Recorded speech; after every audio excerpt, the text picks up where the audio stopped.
په قطر کې د طالبانو او پاکستان چارواکو په سمدستي اوربند موافقه کړې او تمه ده راتلونکي پړاو خبرې په استانبول کې وکړي. د قطر د بهرنیو چارو وزارت په دې اړه ویلي دواړه خواو په یو سمدستي اوربند او داسې یو میکانیزم موافقه کړې چې د دغوی وادونو ترمنځ دایمي سوله او ټیکاو رامنځته کړي. د طالبانو د حکومت ویان ذبیح الله مجاهد هم په یو بیان کې د دې خبرو د منځګړیتوب لپاره د قطر او ترکیې د هڅو مننه کړې. مجاهد وايي دواړه خواو توافق وکړ چې د یو بل په وړاندې به د دښمنۍ عمل نه کوي او د هغو ډلو د حملاتو ملاتړ به نه کیږي چې د پاکستان د حکومت مخالفان دي. د پاکستان دفاع وزیر خواجه آصف لیکلي موافقه شوې چې له افغانستان څخه د پاکستان په خاوره کې ترهګري به سمدلاسه بند شي. آصف وايي بل پړاو خبرې د اکتوبر په 15 استانبول کې کیږي چیرته چې په اړوندو مسایلو په تفصیل بحث کیږي.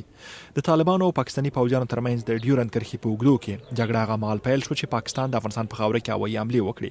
دواړو خواو 48 ساعته اوربند هم کړی و، خو د جمعې په ماښام د اوربند په ختمېدو پاکستاني پوځ په پکتیکا کې بمباري وکړه چې ګڼو افغان ملکیانو ته مرګ ژوبله واړوله.